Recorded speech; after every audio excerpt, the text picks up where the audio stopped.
What if Naruto was adopted by John Winchester, Part 3. Sam stands outside of his old family home, the home where their mother died and their lives forever changed. However, something was extremely wrong. An unfamiliar woman was stood in one of the bedroom windows, banging on the window screaming for help. While Sam wanted to run up to save her, he couldn't move. He couldn't do anything but watch as the woman got pulled away from the window by something unseen. He wakes up to Naruto and Dean shaking him, waking him up from what seemed to be a nightmare. When asked about it, Sam just stood up, packing his things, telling his brothers that they need to leave right now. Someone's in trouble. When Naruto asked where they were going, Sam just replied, "We're going back home." After packing everything up, they all got in the car, while Dean was asking Sam what makes him think this was real, with Sam remaining silent, looking for any signs of anything demonic, or in the slightest bit wrong in Lawrence.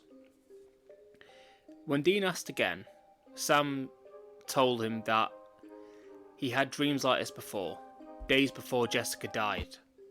He's seen her on the ceiling, bleeding, before the room set on fire. Now it all made sense to Naruto. In the days prior to Jessica's untimely demise, he could feel slight mystical pulses coming from the general direction of Sam's home. And the same pulses were just so happened to be given off by Sam tonight when he was asleep. He tells this to the other two, and with everything now being basically confirmed, Dean puts his foot down, hoping to get to Lawrence before the sun rises.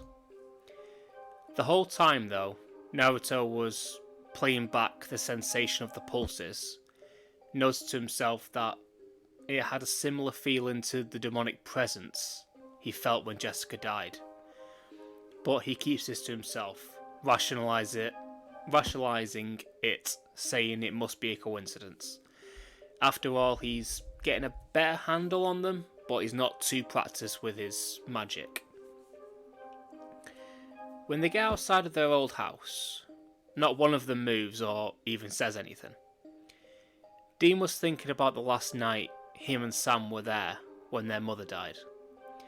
Sam was absolutely terrified to go back inside. After all, he was only a baby when it happened. And Naruto was admiring the house, thinking about what kind of life his brothers would have had if Mary didn't die. This did make him a bit sad, because if that didn't happen, he may never have been part of their family. They get out, and Dean was asking what they were going to tell the woman who lives here. What they're going to say, the pest control. But Sam just knocks on the door, and when the woman answers, he tells her that they used to live here before the fire, and they just wanted to see if they could see the old place once more. The woman introduces herself as Jenny, and lets them in, telling them that it's weird. She found some old family photos a couple days ago that she now realises must be their family. Naruto walks around being fairly quiet, as this isn't his history, but instead can't shake a feeling that something isn't right in the house. He walks upstairs, looking around, trying to find the focal point of this disturbance in his mind. But when he walks into the kids' room, his senses get overloaded, and he has to leave. It was almost like his mind was getting attacked by whatever's in his house. It might have been trying to communicate, he doesn't know, but either way, it was strong. Dean shouts for Naruto to come down, as they are ready to go. And after leaving the house, Sam catches him up on everything, telling him that the house was haunted. Naruto replies saying that he knows, but there's something different about this ghost. He could feel something inside, something hostile, but not to the family. This left them with more questions, so they head to a nearby phone booth and start looking through the psychics in the phone book. They go through some pretty bizarre names until Sam mentions Missouri Mosler, and Dean pulls out their father's journal, giving it to Naruto, telling him to read the very first page. It says, "I went to Missouri today, and I learned the truth." They go to the address in the phone book and walk into Missouri, finishing a session with a man. She tells him not to worry, his wife is crazy about him. But when he leaves, she turns to the Winchesters and says that his wife is getting her jollies with the gardener. Naruto laughs at this because, well, he is still a child in his mind, while Sam asks why she didn't tell him the truth, to which she says that people don't come here for the truth, they come for good news. They walk into the front room, and Missouri knows why they are there, and doesn't need to go to the house at the moment as she can read Naruto's mind, and knows for a fact that the place is haunted, and it wasn't the same thing that killed their mother. Naruto asks what it was that killed her, but all that she says was it was pure evil and something quite old. She tells the boys what to do by making 4 pouches and putting them in the 4 corners of the house. This will drive the ghost away and hopefully purify the entire home. Dean asks if she was coming, and she says yes. She can tell they'll be pretty much useless at convincing Jenny and her kids to get out of the house without telling them the truth. And if they told them the truth, they'd probably scare the shit out of her. They all head to the house, and Missouri does her own version of Taught no Jutsu on Jenny, with she and her kids all going to the cinema for a few hours while they deal with the spirit. They get to work making the pouches, and Missouri asks Naruto how he felt the spirit in the first place. And he explains that for as long as he could remember, he has had some form of magic that seems to get stronger when he gets angry. I mean, when I was a kid, I beat Dean in a fight because he made me mad. Dean chimes in saying he would have kicked his ass if it wasn't for that. She tells Naruto that she can tell he can't use his abilities to its fullest, but also tells him that one day he will be able to, and will probably be extremely powerful for it. After the pouches are made, they all choose a floor of the building, and Naruto takes the basement. He starts trailing around the room, trying to find the most hollow point in the south corner. But when he goes to put the pouch in, the plug from the washing machine wraps around his neck and pulls him away from the hole and the bag.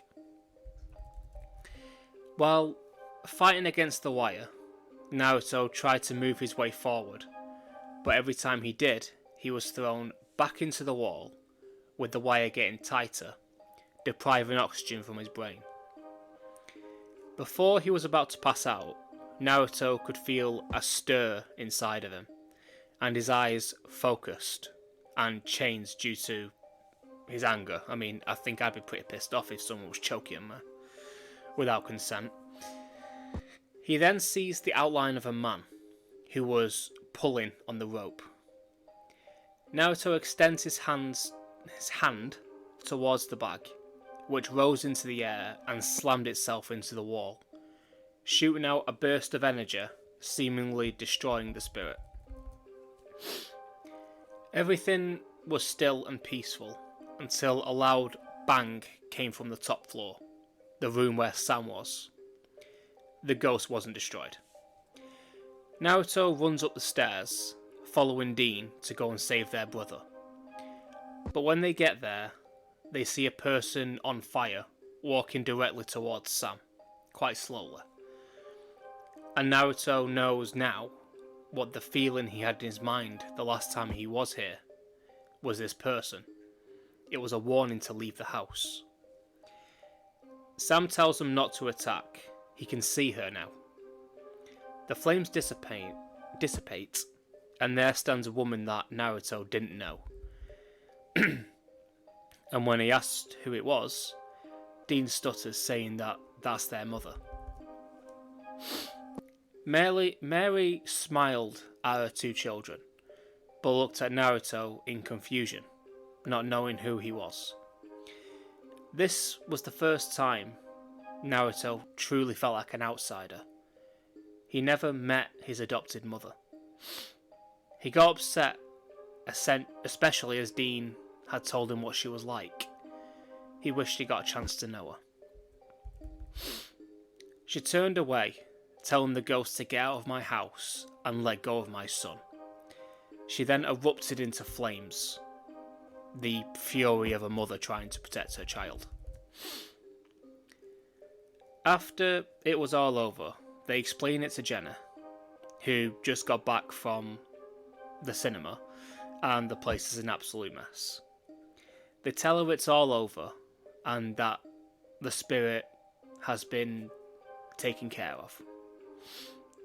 Jenny thanked them for all their help, and they left, dropping Missouri off home. Naruto, who had been very quiet on the drive back, lifted his head up, feeling something familiar coming from the house.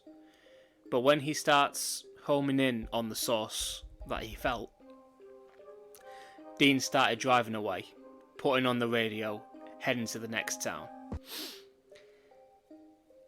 If only Dean didn't start the car, they would have found their dad a lot sooner. I'm going to leave this here for now, and I asked to know what you think about the series. It is a bit difficult to keep the story the same way with Naruto being in it. But hey, I chose to do it, so I kind of have to.